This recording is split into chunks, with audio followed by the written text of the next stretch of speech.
28년간 92,000명을 추정 연구를 했대요. 올리브유를 먹는 사람 하루에 한 7g이거든요. 이걸 반스푼이라고 얘기를 해요. 이런 올리브유를 이렇게 섭취하는 사람들은 안 먹는 사람보다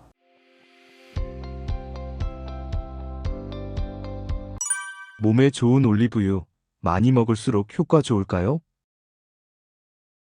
상당히 이제 지식적으로도 들기름 좋다, 저온 압착해서 짜서 좋다, 또 올리브유도 마찬가지인데요. 저온 압착이기 때문에 일단 기본적으로 우리가 좋은 기름이다라고 이렇게 얘기를 하고요. 지중해식 식단에서 이게 유명해지기 시작하면서 그 지중해식 식단을 하는 사람들을 한번 연구를 한 거죠. 해보니까 이 올리브 기름을 사용하고 있고, 올리브 기름뿐만 아니라 사실은 올리브 기름 하나의 단독 작용은 아니에요. 그 안에 신선한 야채, 신선한 생선, 신선한 과일 이런 것들이 어우러지면서 우리 몸이 건강에 좋다라는 이야기가 밝혀진 건데요. 하지만 이 올리브에 대한 연구는 상당히 많이 이루어져 있습니다. 그래서 올리브유는 꼭 알아야 될 게 약이 아니라 그냥 식품입니다. 그래서 얼마나 먹느냐는 사실 사람마다 다 달라요. 그래서 식단이나 자기가 어떤 식단을 하고 있는지, 자기의 건강 상태가 어떤지에 따라서 달라질 수 있다는 거예요. 일반적인 기준으로 보면 교육을 받으면서 하버드대학교의 그 음식 영양학 교육을 받으면서 정말 많이 연구되어 있는 걸 봤어요.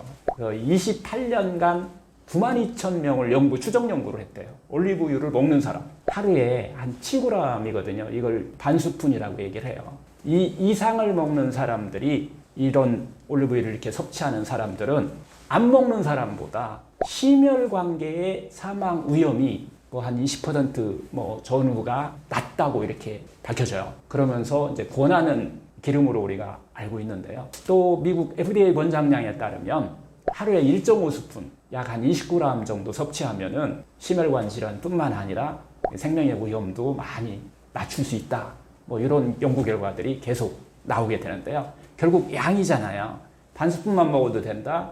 2스푼을 먹어야 된다. 이런 이야기들에 대한 연구도 많이 이루어져 있어요.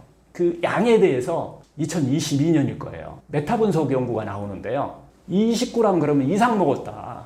그래서 추가 효과가 이게 나타나느냐? 그건 아니라는 거예요. 추가 효과는 없다는 거예요. 즉 많이 먹는다고 더 건강해지는 건 아니다라고 하는 결론이 나옵니다. 핵심은요. 하루에 한두 스푼 정도 먹으면 충분합니다. 적당히. 제일 핵심은 뭐냐면 꾸준히입니다. 꾸준히가 핵심이에요. 많이 먹는다고 해서 무조건 건강해지지는 않는다라고 하는 게 답이에요. 이 균형 잡힌 식단과 함께 먹는 것이 좋은 기름의 상당히 중요한 포인트였다는 겁니다. 그런데 우리가 올리브유 섭취 시에 꼭 알아야 하는 세 가지 주의점이 있어요. 첫째는 올리브 오일도 그렇고 들기름도 그렇고 칼로리가 있다는 사실이 있는 경우가 상당히 많은 것 같아요. 올리브유는 건강한 지방이지만은 2스푼이면은 240칼로리 정도 됩니다. 이게 식단 조절 안 하면요, 체중, 지방 축적될 수 있다는 거예요. 특히 다이어트 하는 분들은 건강에 좋다고 이거 그냥 드시게 되면 상당히 지방을 축적하는 요인이 될 수 있습니다. 그래서 우리가 올리브유를 먹는 팁이 있어요. 절대로 밥 숟가락으로 이렇게 막 퍼먹는 것은 절대 금물입니다. 식단에서 다른 기름을 좀 줄이고 대신 올리브유로 좀 대체하는 거예요. 다른 기름 많이 먹으면서 올리브유를 또 먹어. 그럼 지방 9칼로리씩 나오잖아요. 칼로리가 너무 과잉될 수 있다는 거죠. 상당히 해로울 수 있습니다. 둘째, 올리브유는 종류가 정말 많습니다. 다양한 종류로 생산되고 있어요. 정제 올리브라고 해서 이 호온 처리해서 진짜 공장에서 또 대량 생산한 것들이 있죠. 이런 것들은 우리 항산화 성분 같은 것이 거의 없다고 해도 과언이 아니에요. 반면에 어떤 심장의 건강의 염증을 개선하는, 그 심장의 건강에 가장 연구가 지금 많이 되는 게 심장의 혈액순환하고 관련돼 있는 이런 것들을 개선하는데 이 엑스트라 버진 올리브유가 효과가 있다는 것이거든요. 그 안에 폴리페놀이라든가 비타민 E 같은 항산화 물질이 살아있기 때문이에요. 그러나 시중에서 우리가 구입할 때 또 무조건 엑스트라 버진만 찾으면 우리가 실패할 가능성이 있습니다. 엑스트라 버진이 가장 순수한 상태이지만 때로는 우리가 산패율이 높은 제품들도 상당히 시중에 많이 돌아다니고 있어요. 미국도 그렇고 이건 유럽, 이탈리아에서도 상당히 한번 사회 문제가 된 적이 있는데요. 우리도 마찬가지예요. 그래서 반드시 여러분들이 산도를 보셔야 돼요. 상도 0.8% 이하여야 됩니다. 그리고 반드시 냉압착인지를 한번 라벨을 보면은 그게 나오니까 한번 꼭 확인하시면 좋을 것 같아요. 세 번째는 보관과 섭취법입니다. 올리브유는 공기, 열, 빛에 마찬가지로 약합니다. 그래서 반드시 올리브유도 갈색병, 개봉 후 2, 3개월 내에 섭취하는 거. 서늘한 곳에 보관하는 게 좋아요. 냉장 보관은 별로 안 좋아요. 가끔 이것도 막 귀하게 또 막 냉장에다가 보관하시는 데 있는데 좋지 않다라고 하는 거. 가열은 안 하는 게 좋습니다. 특히 엑스트라 버진 올리브유는요, 발연점이 상당히 낮아요. 그래서 볶음, 튀김, 뭐 지지는 요리에 쓰면은 정말 올리브유 자체의 영양이 다 파괴되고 반대로 산화물 생성하는 그런 위험성을 갖고 있습니다. 그래서 결국은 생으로 먹는 것이 가장 좋습니다. 뭐 샐러드라든가 삶은 채소, 뭐 죽, 뭐 이런 거, 스프 같은 거에 한 스푼 살짝 넣어서 드시게 되면 맛이 훨씬 더 좋겠죠. 하여튼 엑스트라 버진 올리브유는 생으로 섭취하는 것이 가장 중요합니다. 올리브유도 마찬가지예요.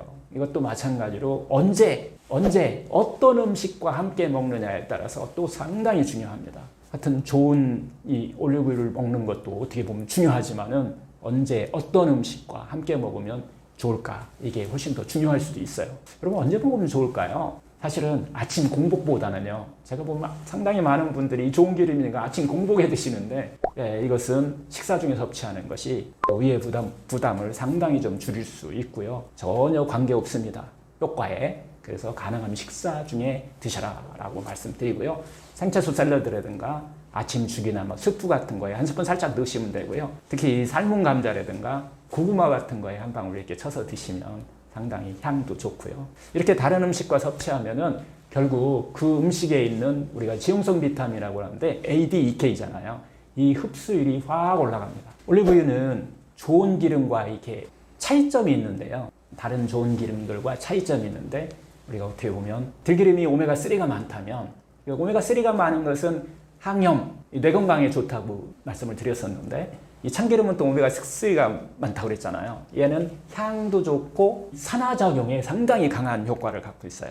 그리고 또 올리브유는 오메가9이 많다고 그랬는데 특히 심장 건강입니다. 그래서 항암 작용에 상당히 도움이 된다라고 하는 이 특징을 가지고서 여러분들이 골고루 드시는 것이 중요합니다. 이 셋 다 장점이 다르잖아요. 한 가지만 어떻게 고집하지 마시고 균형 있게 섭취하는 것이 중요합니다.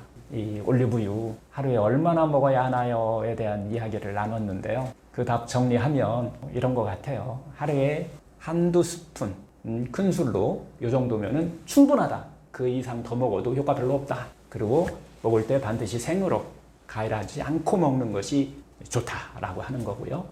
제일 중요한 것은 믿을 수 있는 엑스트라 버진 제품으로 우리가 사용해야 된다라고 하는 겁니다. 그리고 채소와 함께 먹으면 흡수율이 높아진다라고 하는 거.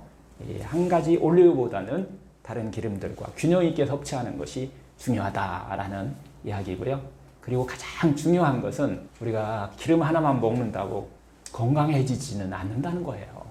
균형 잡힌 식단, 또 여러 가지 이렇게 삶의 어떤 스트레스 관리, 어떤 생활 습관이 함께 잘 갈 때 우리 몸 안에 100명의 의사들이 스스로 깨어난다는 거 꼭 기억해 주셨으면 좋겠습니다. 올리브유 어떻게 섭취해야 잘 먹는 걸까요? 이건 이제 제 개인적인 생각이기도 하고, 연구 결과는 어떻게 내느냐에 따라 너무 달라지는 경우가 너무 많아요. 특히 음식에 대해서는 어떻게 연구를 하느냐에 따라서, 그거에 대해서 하버드 대학의 영양학 쪽에서는, 의과대학에서 하는 영양학이니까 어떻게 보면 우리 몸하고 관계를 어떻게 잘 이걸 활용할 수 있을까라는 연구가 제일 많이 돼 있거든요. 그곳에 들어가 보면 아주 명확합니다. 좋다라고 하는 논문, 좋지 않다라고 하는 논문을 다 추출해내는 거예요. 그리고 나서 지금까지 어떤 걸 배제하느냐면 상업적인 것을 배제하고 나면, 그러면 딱 답이 나와요. 그래서 상업적으로, 너무 상업적으로 간 경우는 살짝 누군가의 이익을 위해서 우리가 먹고 있다는 거죠. 내 건강을 위해서 먹는 게 아니라 누군가의 이익을 위해서 먹는 경우가 우리가 많다는 거예요. 이 문제에 대해서 상당히 많은, 어떻게 보면 산업사회에서 가장 중요한 포인트이기도 하죠. 그래서 결국 병이 많아졌잖아요, 우리가. 이렇게 먹으면 좋다, 저렇게 먹으면 좋다라고 하는 것이 너무 풍요병을 만든다는 거예요. 그래서 많이 먹는 것보다는 적게 먹는다는 것이 제일 중요한 거고, 좋으니까 더 많이 먹는다. 이거 상업적인 거예요. 그래서 이런 것들은 좀 우리가 좀 알아차려야 되지 않을까 싶습니다.